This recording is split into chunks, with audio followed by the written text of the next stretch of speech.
Well, Arizona's Empowerment Scholarship Account, or ESA program, will remain as is. Today, the state Supreme Court removed Prop 212 from the November ballot. That was a contentious proposition. It would have imposed strict limits on the program that many think is taking too much money from our public schools. 12 News Investigates' Craig Harris is here now with more. Craig? Hey, good evening, Troy and Caribe. Proposition 212 would have changed the state's ESA program. The state Supreme Court ruled a coalition of teachers did not have enough valid signatures to keep Prop 212 on the ballot. In early July, public school teachers thought they had done it, saying they collected more than 400,000 signatures in just 14 weeks to get an ESA reform measure on the ballot. It would have asked voters to impose an income limit on ESA families, prohibit the use of ESA funds on luxury goods, and redirect millions of dollars in unused ESA funds to public schools. The effort came after 12 News Investigates uncovered that state schools chief Tom Horn had allowed some ESA parents to buy diamond rings, iPhones, and major appliances, while hundreds of ESA parents had saved at least $350 million for future use, like college.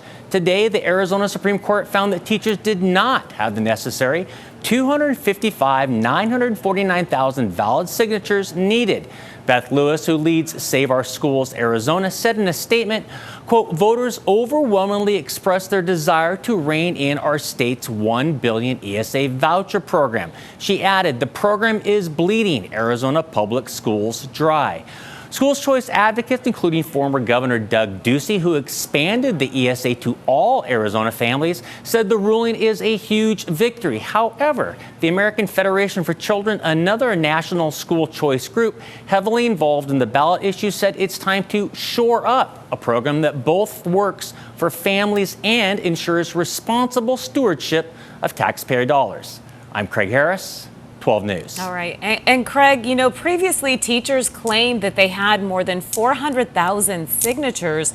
So clearly they missed the threshold. What happened? Well, attorneys for the ESA families and the Goldwater Institute, which brought the lawsuit against the teachers, they were able to get tens of thousands of signatures removed, mostly because they proved that circulators didn't properly fill out the forms because of incorrect addresses, and double signatures were also collected, and that invalidated tens of thousands of signatures. And this was expected to be a big debate, and I'm sure it will be for the election coming up. I mean, you have factions on both sides, both gubernatorial candidates and also state schools or superintendent candidates really divided on this issue.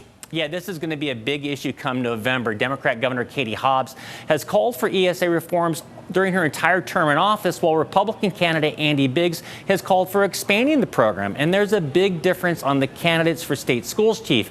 Democrat Terry Ruiz also wants some reforms and more oversight, while Republican Kimberly Yee, who was recruited by ESA supporters to get into the race, has said she trusts ESA parents to make the right decisions. All right, Craig, thank you so much. Bet. Well, it was another